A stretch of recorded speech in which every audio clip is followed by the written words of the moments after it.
Hello and welcome to episode 176 of the Mark and Me podcast. As always, I'm your host Mark. Now hopefully you've just tuned in from the back of episode 175, which was part one of my two-part special with the absolutely beautiful Brandon Boyd. We've talked so far about Incubus, his music influences, and the bands that have shaped his music and love for today. But this is all about his artwork. This is all about creativity, mental health, and how to lead a better life, a healthier life, and all-round just general chit-chat. And it's one of my favourite interviews that I've done. So I don't need to give a massive intro because hopefully you've heard the first part, and I think the best thing to do right now is to get to part two. So here's me and Brandon Boyd talking all things art. So we just obviously talked about your solo tour, and if it comes over to the UK, that'd be absolutely amazing. But something we've touched base on quite a lot on today's episode is the meditation and how at your mid-20s you discovered this. Now, is that how you came about also being such a huge fan and an artist yourself, not just by obviously your music, but by your paintings? Painting has become such a big part of my life over the last, I would say 12 or 13 years. It's like I've rediscovered a part of my creativity again. And it's not as if my creative process was being corroded or corrupted in any way.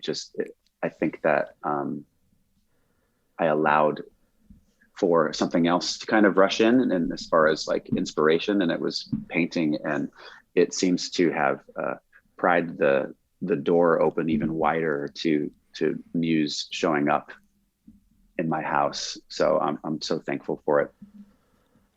What was it that kind of made you want to start? I know you said you were drawing from, you remember as a kid, maybe just crayons and pens and felt tips and just drawing, but when was it you really took a note of certain artists or styles or themes that were catching your interest and thinking, actually, this isn't more than just a drawing. This is, someone's expression, or this is someone taking this and trying to show what they're thinking? It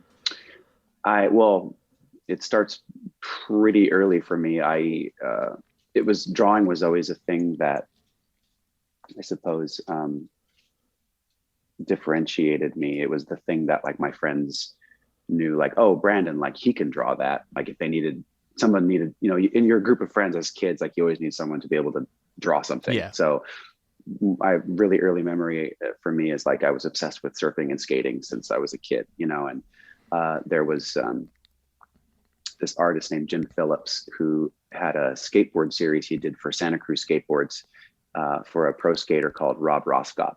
And there was like this monster it was breaking its way through this target on the skateboard. Some of your more like nerdy skate listeners out there, or punk rock art listeners, will definitely know Jim Phillips' work, but it was highly graphic, almost like comic booky, but violent in a way. And it was on this skateboard deck series.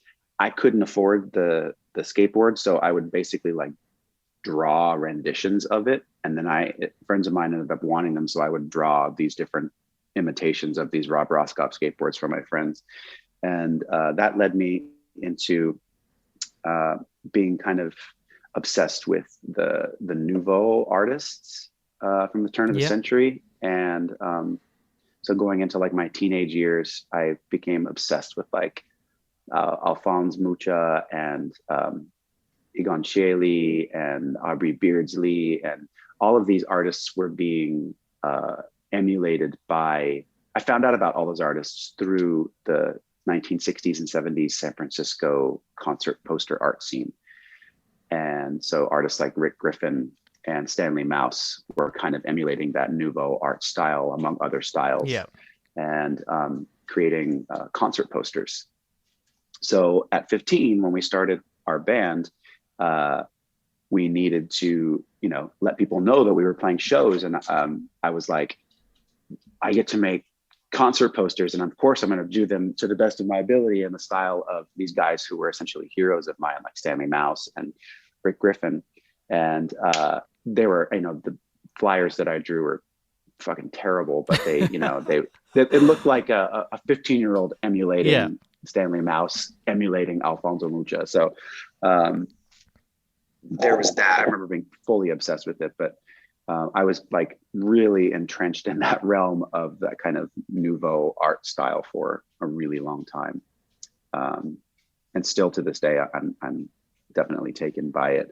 But, I think that was always the way that I knew how to communicate. Yeah. It was always the way I knew how to express myself. So I suppose I found some fledgling identity somewhere therein. And I just stayed in that very wide, very kind of universally accommodating lane for most of my life. It all kind of falls under the banner of art. Yeah, right? Of course. And so making music seemed like a natural extension of that. And so I suppose what I've done over the years as, being a songwriter and a musician, I've never really closed the door on the visual part of it either. It always felt like the two things complemented each other well. And what's so interesting is that I've found there are definitely a lot of, artists, whether they're painters or musicians, who very much stay in their lane. They're like, I'm a painter or I'm a musician. But there are a lot of artists out there who have a sort of an understanding about creativity and about their artistic process that's a little closer to mine, which is this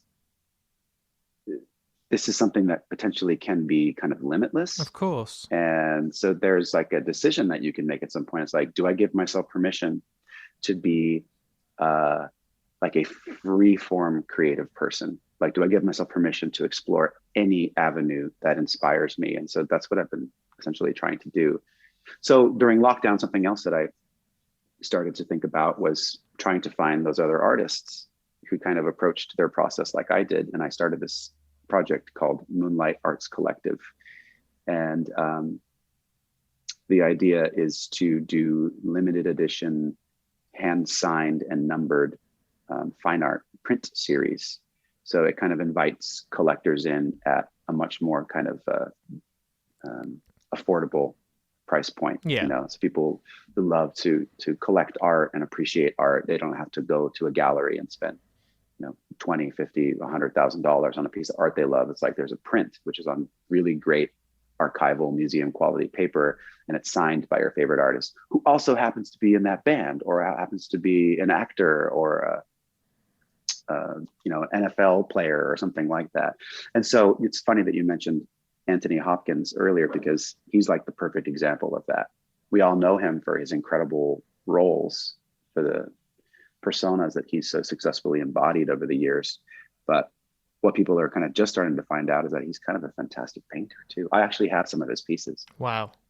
I am jealous. Yeah, he's I also hear that you have the same vet in Malibu. We do. That's how I have the pieces. Yeah, that's very cool. Do you think it's kind of difficult though, because people think you should only be in one of the boxes, you can't step outside? So we talked about Kat Von D today. She's one of the greatest tattoo artists in the world. She is I'm not just saying this because I know her. She's unbelievable.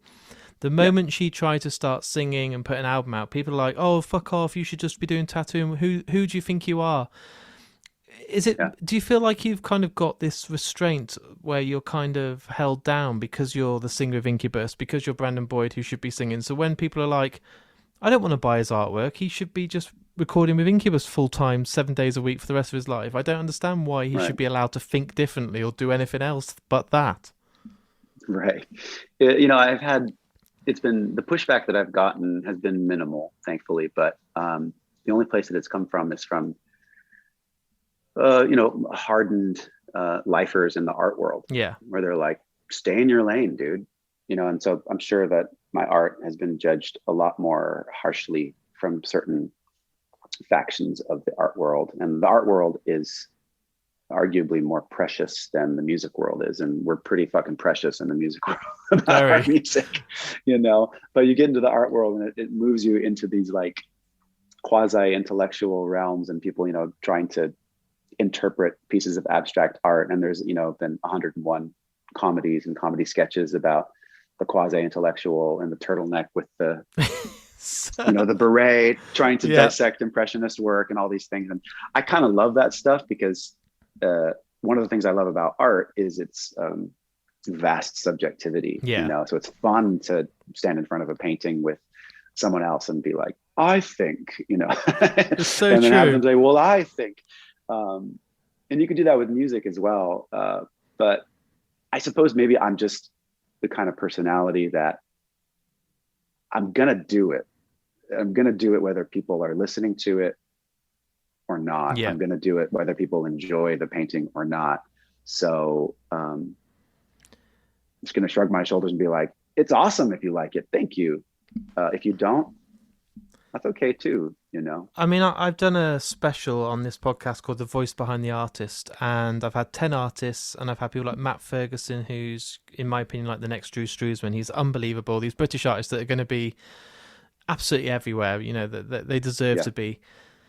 Those guys produce work now because they've got contracts, they've got clients all over the world, massive companies that want, you know, the latest cinema release or a DVD cover and all this. What must be nice for you and people like Anthony Hopkins is that you can do it without someone poking their finger in and saying, have you finished that piece yet? Because we need it by this deadline. And you must be quite fortunate that it isn't your main life. And you've got Incubus, you've got your solo album, you've got everything else, you know, just being a boyfriend or a dad dog, you know, you've got all these things in the world that take up your time. But isn't it nice? That's a great band name. But yeah, definitely. Let's copyright it now because otherwise someone will steal it. But but isn't it awesome that it isn't your main, you know, you don't have to live and breathe it. You can pick up and draw if you want, and it doesn't matter because it's for you. And surely that must be refreshing because, you know, even with Incubus, you've got deadlines, you've got tour deadlines, you've got albums, you need to make sure you get this done. But it must be really refreshing just to be able to just do it when you want. Without a doubt. I always dreamed of having some artistic or creative outlet that was free of it was freed from that kind of capitalistic matrix of sorts, you know, where I didn't need to adhere to any kind of deadlines, and it could be something that was much more of a free form of expression. And painting for me is absolutely that. That being said, though, music has become that as well, as, you know, Incubus is well on the other side of its biggest days. We still are so fortunate to have so many listeners and so many people paying attention, you know, relatively speaking. And but the music that we put out, when we put it out, we set our own deadlines at this point. Yeah. You know. Hey, it's me, Dad Dog. I'm talking. Dad Dog. That album's going to be incredible. That band. Right. We're gonna record barks and auto-tune them into melodies. And then people will listen and be like, oh, with a chai latte sitting there in a gallery going, I can see what Mark and Brandon tried to do there. Yeah. Yeah. And then we'll always be the one person in the back going, this shit sucks. I like their older stuff better. They've sold out. They're not what they used to be. Yeah, totally. I love that it's Little Dude. That's incredible. It feels weird when I have to like scold him. Yeah. It's one thing if it's like my other dog's name's Billy. It's like Billy, and it feels kind of real, and she listens. When I'm like, Little Dude, he's like, What's it like when you ring the vet and they're like, yeah, that's fine, you can bring them in. What's the name? Little Dude. Yeah. I've been asked before, like, is this his hip hop name? Which I always answer like, yes, little dude. So you're sitting there, you're sketching, you're doing what you want, and you've got this whole collective now, which is incredible. Under this gallery, you're talking about how people can get their work and put it out at a good price. Because what I do notice with a lot of the bigger bands now, like Metallica, Pearl Jam, they work in conjunction with Mondo and all these other galleries. So when they go on tour, there's incredible, each night, like Foo Fighters at the moment and Queens of the Stone Age, they have these incredible pieces of artwork by these commissioned artists every night. But you can't buy them because they sell 100 and they sell for $200, and then you get home and you want it and it's $2,000. Yeah. And it sucks being a fan. It really sucks because you want that kind of, oh, I was there, look, I've got this, but no one can afford it. So it's really nice to hear that you're kind of catering for those people that just want that really cool print that's signed without absolutely busting their balls for it.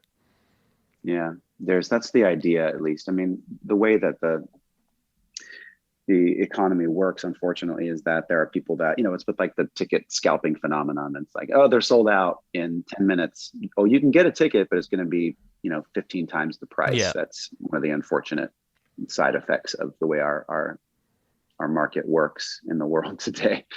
But the idea is essentially to make museum quality prints from our favorite artists available to everybody. Yeah. They are going to be limited in their number, so it will be kind of like the first to the gate gets them first. But then I'm going to start encouraging people to preserve them correctly, and then create like a trading economy amongst them. Like, oh, you have a Mark Mothersbaugh, 10 out of 100. I'll trade you my Norman Reedus. Amazing. 15 out of 200 for that one. And it's just this is how mine and my friends have been. Me and my friends have been operating for quite a long time. So to me, there's no reason why we can't start to encourage that kind of economy as well through the internet. And with your drawing, this is what I asked every single artist for my specials, but do you find yourself being able to just draw for the love of drawing still? Or in your head and heart, have you got a project in mind? Are you like, I want to get this finished, I want this to be a certain thing? Or are you just enjoying the fact you can sit at home, switch off, and let that art and that expression and everything being displayed through what you're trying to create? It's both, to be perfectly honest. There's I'm at a point with my painting career, I guess I can say now at this point, that there's a certain level of demand for it. For instance, right now I'm been preparing work for a showing in Aspen, Colorado, which there's this really cool event space out in Montauk in New York called the Surf Lodge. And I've done art curation for them for 3 years. They've been operating, once during the pandemic and 2 times before. And so I've done 3 different curation projects with them. And so I do a bunch of my art, and then I bring in other artists that I know and love into these event spaces. And they're going to do an event in Aspen that's called the Snow Lodge instead of the Surf Lodge. And so I'm curating it, but I'm also showing a bunch of my work. And so that one has deadlines, and they had like a specific mood and color palette in mind. But I don't really, even though it is technically like working, I don't really see it as work. No. It's still play for me. Yeah. Because I ultimately get to decide what it is that's being shown. And but in amongst that, I like just last night, for instance, my girlfriend Sarah is she's a retired ballerina, and she's an actor and a producer now. But she is kind enough to sit for me, and I get to sketch her. Yeah. And it's something that we do, and there's no other reason to do it than just for the love of drawing. And she likes seeing what I'm able to capture in these little like sort of 5-minute poses and things like that. So art is one of those things where it can be specific, it can live in deadlines, and you can, point it exactly towards market research and the demand and all these things. But it can also be this free form, beautiful, limitless, but also sort of pointless expression. Like there's no reason to do it other than to just do it. And that's one of the things that I love about it. Little dude, relax. Sorry.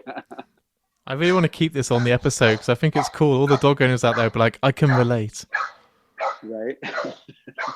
I like to imagine when dogs are doing that, they're probably barking at other dogs. I like to imagine them just going like, hey, fuck you. Yeah. Hey, fuck you. And they're like, hey, fuck you too. Fuck. And they're just yelling at each other. And I suppose there will be a point, and you may have already got it in your head, but is there a moment that you would love to have a collection of your work to be able to put out in the shape of a huge, really nice Mondo style, bottleneck gallery kind of book that your fans can buy that is just all your work, that would be a collection of it must be hard because you'd be trying to whittle it down to maybe 30 images that you'd be really proud of, that you wouldn't want to be like, oh, I just want to touch this one up and this one isn't finished. But do you think the fans would ever be able to get a collection? I see people like photographers like Jason Lee who are now putting out their work, and it's so good to see. But I was wondering if you'd ever consider that. Yeah, for sure. Book publishing was something that I always dreamed about doing since I was a kid, because I grew up fascinated by not only books with my favorite artists, but just books in general. And so, like, in my home, I'm surrounded by books. They are, in a lot of ways, they're my furniture. They're like, it's one of the things that I collect, and that's everything from just books that I'm reading, but also like first editions and rare editions and signed editions and things like that from my favorite authors. So I actually started publishing books of my art from 2003 onward, and I have 3 books of my art that I now have out in circulation. The last one came out in, I think it was 2014. Yeah. It's called So the Echo, but a kind of a compendium of sorts of my best work I would love to do. And I think that the next book that I release should be that. And I would very much like to work with an editor. I've been the editor so far, and it would be fun to have an objective set of eyes coming in and looking at kind of like the scope of the work that I've produced up to this point, and have them, I'd love that opinion to tell me, as opposed to me being like, this is my best, which is going to change on a weekly basis, you know, based on whatever the newest painting that I've done is.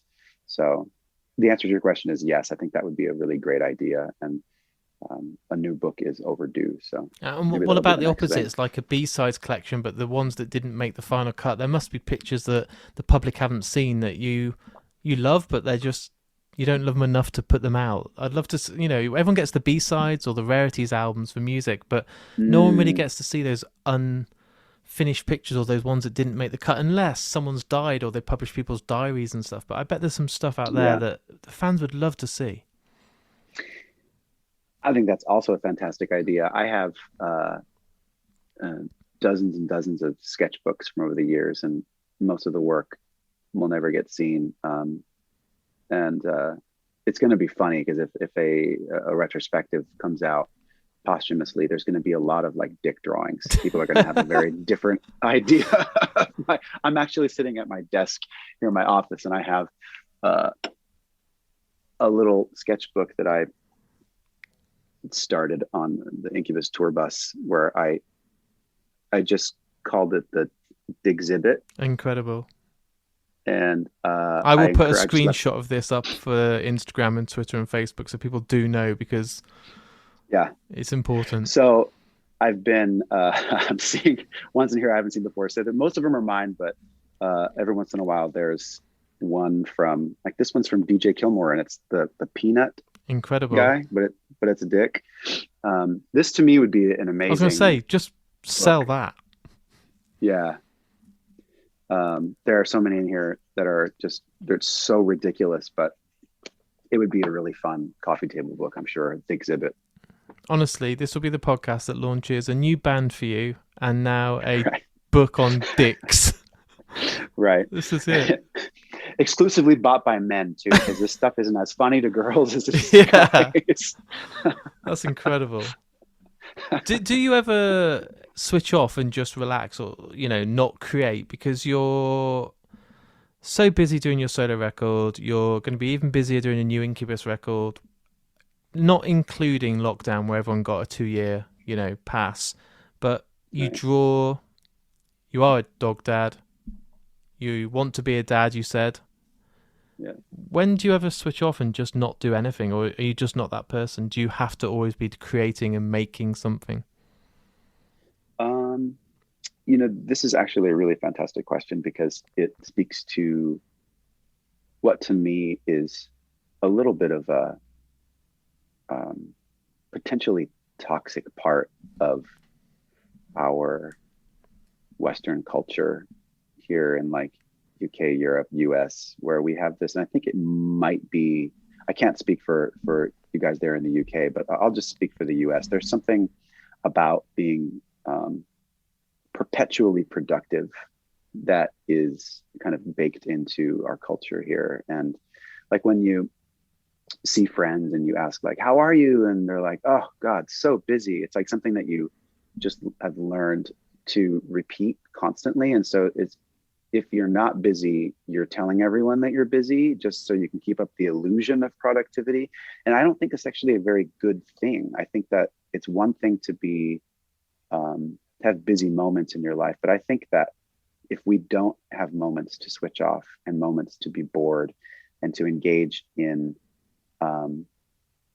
lovingly pointless activities, like going for a walk, meditating, once again, meditating is a perfect example of something that I don't do it anymore to achieve a result.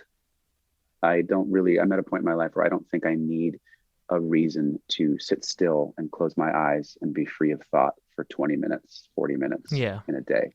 It's like, how long do we spend, getting ready to go to work in the morning or get to face the day? It's like you brush your teeth, you take a shower, you get dressed, you eat, all these things that are kind of externally putting yourself together to go out and face the day.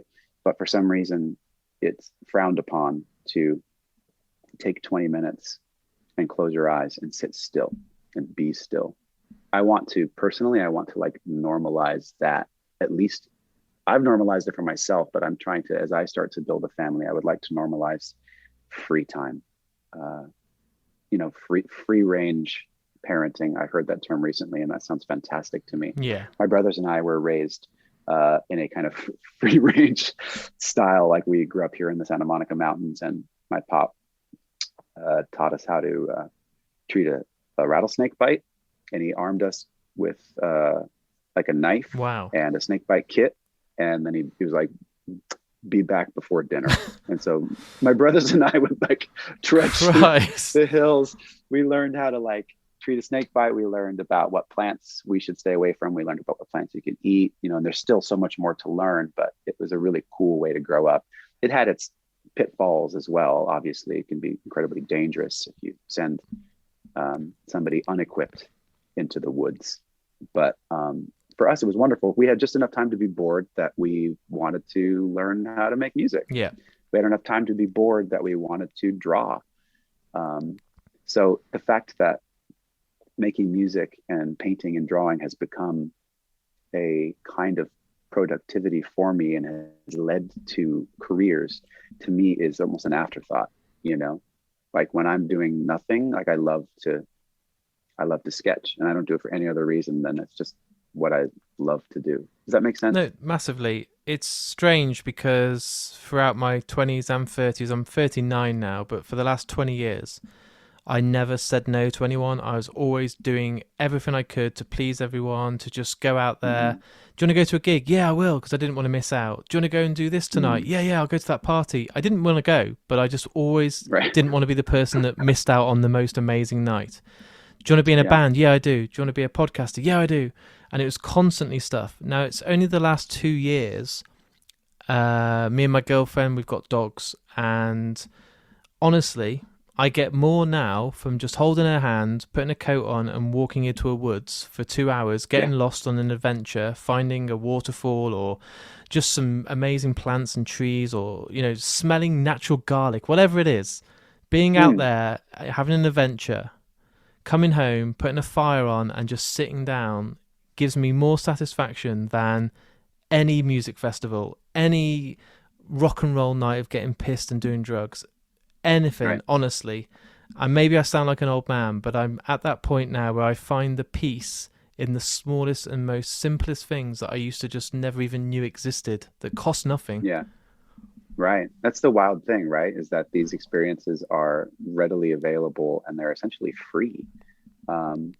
And what's so weird as well is that these are the most sort of natural activities that human beings can kind of engage in. And we're so on the teat of, I suppose it's just like it's a system, it's a psychological system we've been indoctrinated into that is telling us over and over and over again that if you're not being productive, that you're you're not being useful Yeah, to the world. like you're failing. Yeah. And that's a shame, because to me, the exact opposite is true. I feel like when you make space in your life for that walk in the woods, and we can use that as a kind of a larger metaphor in the Yeah, situation. When you make space for that walk in the woods, you're actually, when you do go into your areas of productivity, you kind of end up being more productive. That's massively. the weird irony of it, is like it's more about the quality over the quantity. And so yeah, I going back to your original question in this regard, like I have a busy mind. I have a lot of chatter that goes on, but with different kind of like neuro hacks and different techniques that I've been learning about over the years and continuing to learn about, I've been arriving at a place which feels so much better, where it's like I know that if I make time to space out and sit and not do anything and just smell the air, go for a walk, play with my dogs, you know, do some archery in the yard. When I do go back into the studio, I'm far more productive and far more creative. It's like I'm making space for better things to move in. I hope that when people listen to this, that's something they take away from this episode, because it's so important, and it's things I've probably taken for granted. And, you know, we were on holiday a couple of months ago in Pembrokeshire, and we just sat for a couple of hours, didn't say a word to each other, and just watched the sun go down. And the way that we looked under those lights, that was so different, that I have never seen before, because like an orange tint in the air, the birds sounded different, the sea was calm, and it was just like, I've never found that peace, inner peace, or even just outside, ever.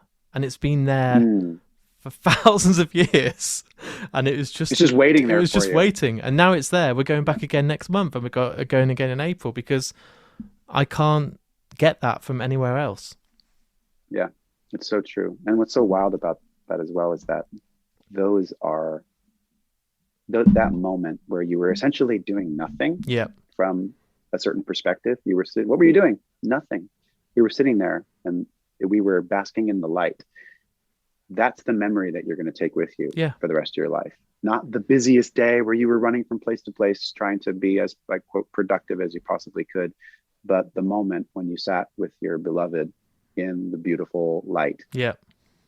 You'll amazing. Take that to your grave, and that's an incredible thing. It is. You know, and I really feel like we would all do a lot better to take a little bit more time like that, especially with the people that we love and that we cherish. You know, it's like a photo that never needs to be developed or printed or put on Instagram. It's just there for me, for my partner. Exactly. And you know what? It's the best photo in the world. Yeah, that's amazing, man. It is good. I love that story. There's something that I ask every person that comes on the podcast, and you're not going to get away with it, but what advice do you give to people? Now, normally I ask this to artists about what do you do to get into the world, to create art, to get seen, to get noticed, when everyone's attention span and moment of limelight is seconds now. You go on Spotify, you listen to a song, you delete it. You go on Netflix, you watch an absolute masterpiece of a film that people have created over 5 years, you watch it and then delete it. Nothing is sacred in the way that you'd queue up and buy a record. You would not, you go to the cinema or wait for that DVD to come out. But as a musician, a songwriter, a frontman, but also an artist, what advice do you give to people now that want to do well in the world through their means of art? Because of Instagram and Twitter and Facebook and everything else, everything can be so disposed of so instantly. But what advice do you give to people that would love to just be seen and get out there, and that are listening today, that want to be like you, that want to have that album, to have that piece of art, or have that moment on stage, that may be thinking it's impossible? Right.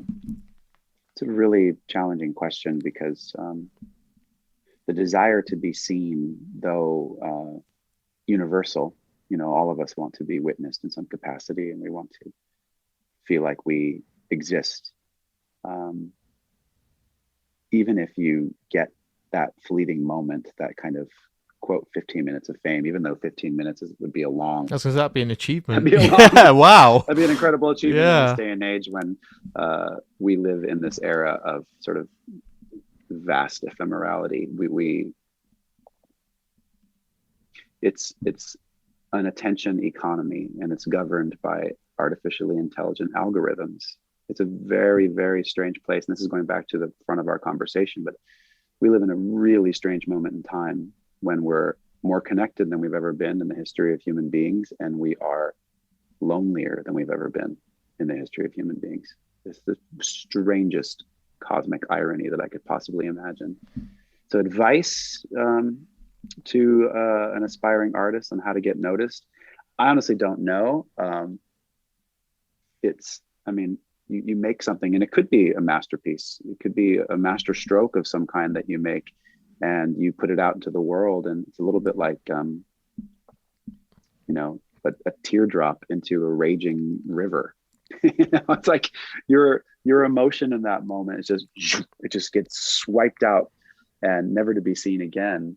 So I suppose my advice, I would steer them away from the desire to be noticed, and I would try and point someone towards the joy of the process of making art, and kind of the beautiful meaninglessness of the creative process. And I say that from like a kind of metaphysical point of view. There really is like the making art is important, I think, in the world. It always has been, but the process itself, it should only really mean something to you.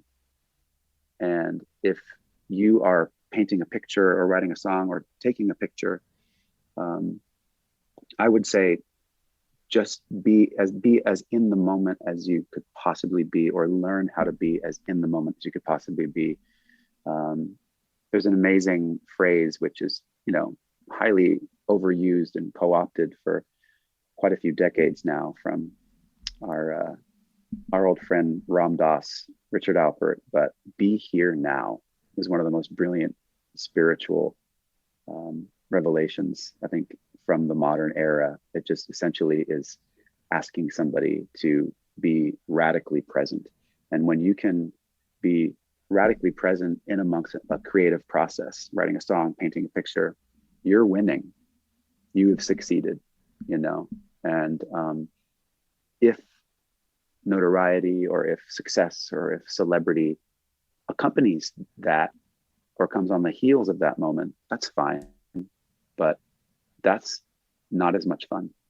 It's not as much fun as actually painting the picture or writing the song or being in the moment of performing the song with your eyes closed and remembering the feelings that you felt when you and your best friends first wrote the song. Those are the things that really, I think, make someone successful.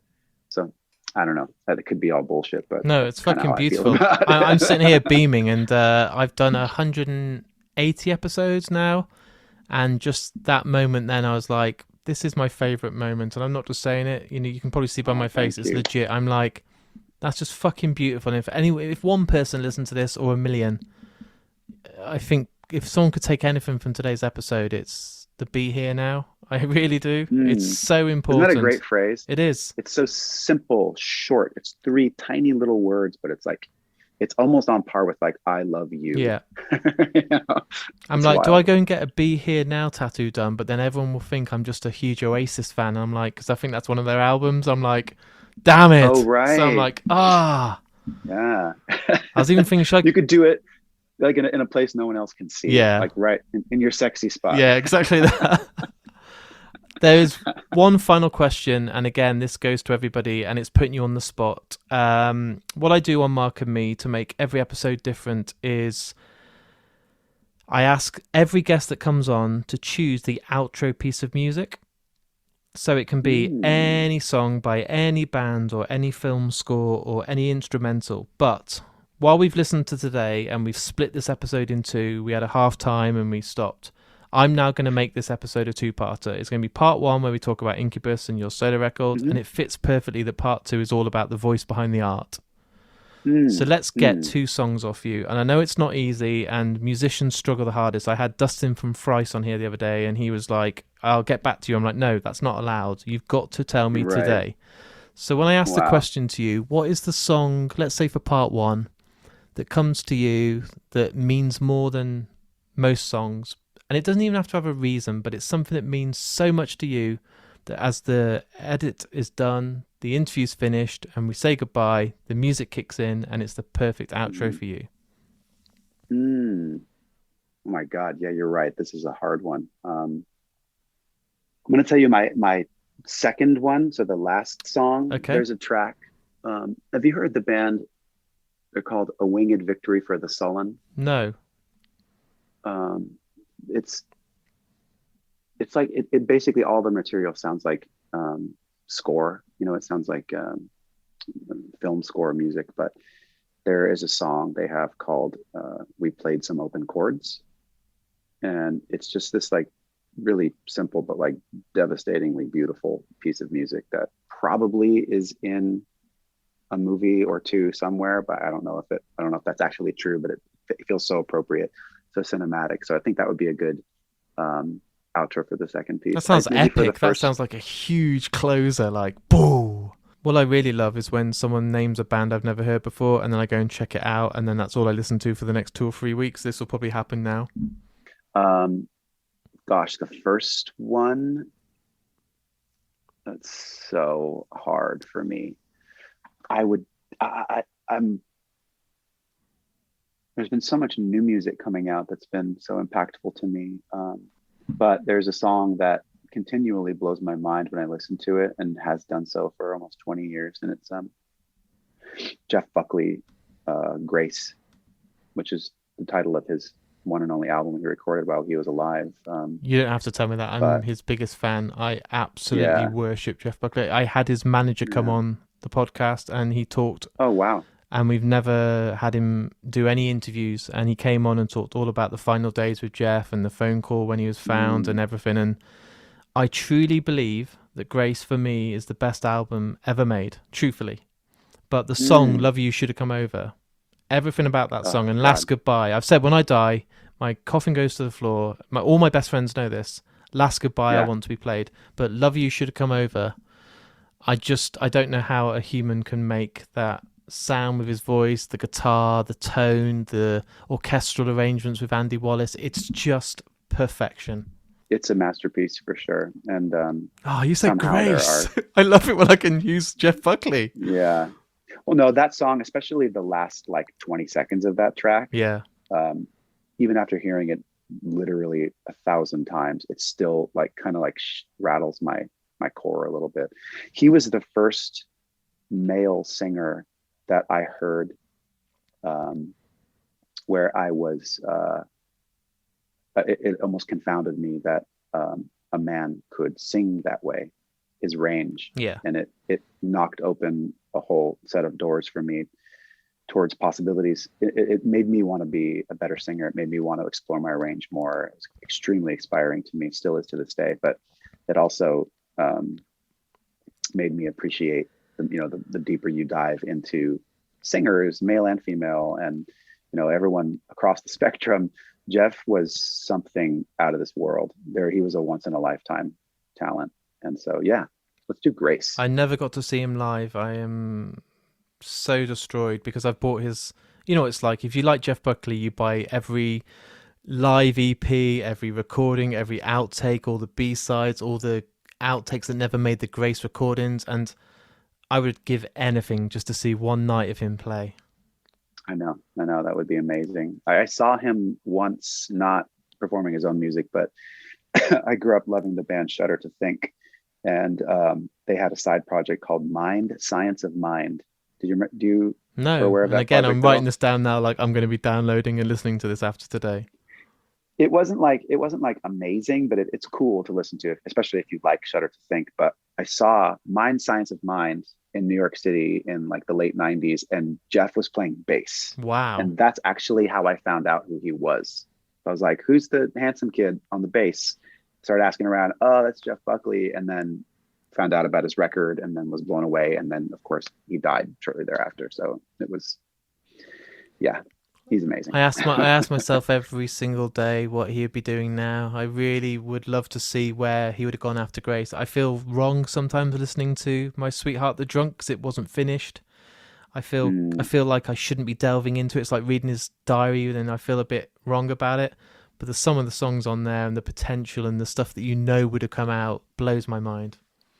Yeah, it's really wild considering knowing that a lot of that stuff was like, there were demos, and how good some of it incredible. Is too. Yeah, it could almost like, dishearten someone like me, where it's like, well, if your demos sound like that, I should just quit. Yeah. Brandon, I can't thank you enough today, truly, from the bottom of my heart, for coming on the show. It's meant the absolute world to me, and it just clicked from the moment we started talking. And, we've done an hour and a half, which feels like 5 minutes. The door is left open for you whenever you want to come back. And if the world goes well and you get to come to the UK, let's do something face to face, because it'd be an absolute honor. Yeah, I'd love that. Thank you so much, man. I appreciate your time. So there it is. There is the second part of my interview with the absolutely incredible Brandon Boyd. I've been doing podcasting now for over 5 years with Mark and Me. I had a list of names that I wanted when I started out, and Brandon Boyd was right on top of that list. Incubus have been one of my favourite bands growing up, and they still are today, 30 years later. And what I love about them is they don't rely on the same sound for every single album. You hear this with incredible bands out there like Deftones, Radiohead, Thrice. It's amazing to see how they've grown, and I love the fact that they're touring next year. But not only that, we get a brand new solo album as well next year from Brandon Boyd himself. But do go and check out his artwork. We talked heavily about it on today's episode. Google it, go on the site, follow him on Twitter, Facebook, Instagram, and check it out. His work is absolutely magnificent, and you'll be blown away. I want to take the time now to say a massive thank you for Brandon for coming on the show. You were so generous with your time, and I never dreamed that we would get a 2-part special from this. Also, if you're new to Mark and Me and this is the first time you've listened, I've got another over 175 episodes back waiting for you. I talk to actors, authors, directors, film stars, musicians, and all different types of people from different walks of life.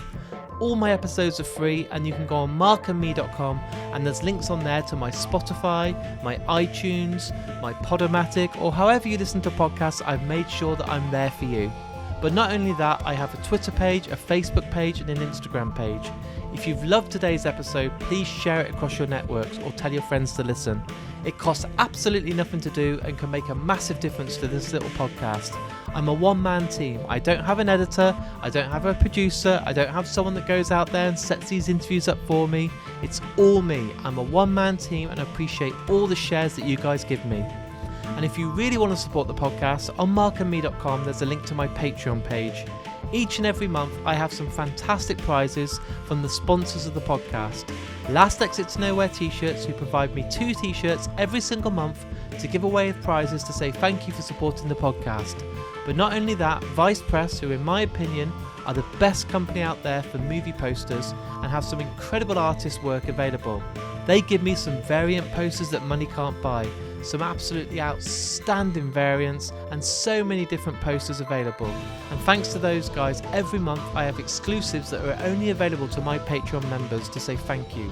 So please sign up. You can do it as little as £1 a month, and it makes a huge difference to Mark and Me. I just want to say, to end this episode today, that I want to dedicate this episode to my best friend Darren Wolf. You, my friend, are the rock that I need in my life. Whenever I have any issues and stuff that we've discussed with Brandon today about coping mechanisms and how to get out the dark places, you've always been there for me. I never take it for granted, and I absolutely love you. So this episode is for you, dude, and I know how much you love Incubus, and I know how much you love Brandon, so seriously, thanks for everything you do for me. I absolutely adore you, and I can't thank you enough for the support. And everyone else out there, I love you all too. I appreciate the support, and I'll be back in only a few days' time with a brand new episode. So until then, look after yourself, take care, and I'll speak to you all soon.